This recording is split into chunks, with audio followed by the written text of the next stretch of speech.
I attended the North Attleboro Federation of Teachers rally back in September, Okay. just before a negotiating session with the district. Are you part of those negotiations? No, I am not. But by law, I am eligible to be a part of it, Chapter 150. Now, can you just show up, or do you have to be invited? Look,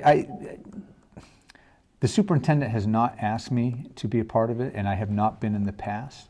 I am, by law, allowed to sit in the school committee meeting and vote on that single item on the agenda for the contract.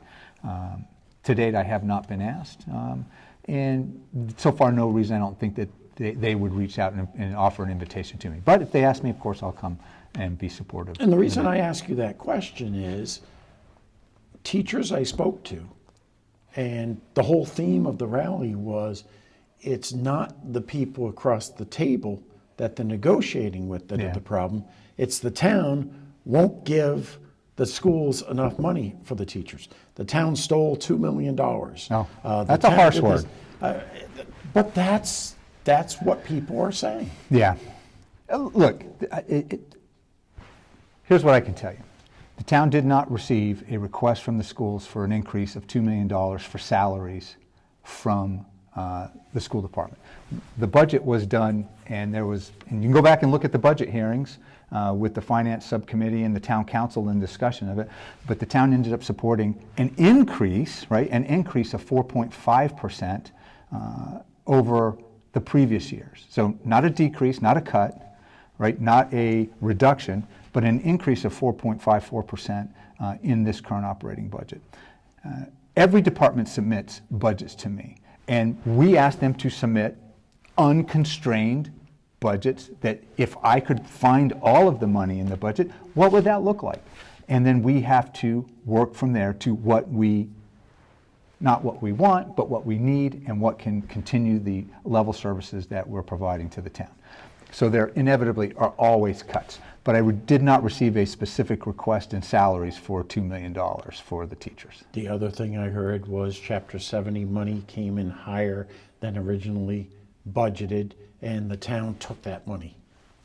Yeah, no, that's inaccurate. That's a selective way of seeing the particular issue. The Chapter 70 money, I will guarantee you, every dollar that is assigned by the Commonwealth in our state aid is given to the schools. Matter of fact, I will go on record and say the first, whatever that number for Chapter 70, when the governor signs the budget, that's what the schools are getting. The town is making up the rest of that, of the agreed budget that we had and the approved budget by the town council with the school committee. So at the end of the day, I would offer that they have. Now, I have agreed to work with the schools and say, all right, if there was a difference in the number from the initial number that we received, that we used for planning and building the budget, to the approved number, which happens well after our budget is already approved and done. Remember, by law, I have to have a budget in effect on 1 July. The Commonwealth doesn't hold itself to that unique standard, but they do me.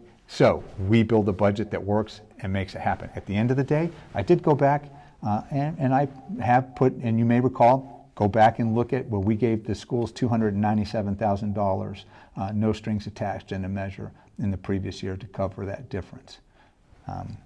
I would think it's very myopic to look at the perspective of the town took or the town stole. I don't think that's an appropriate way to look at it. The schools came in and asked for a budget. They were approved for a budget.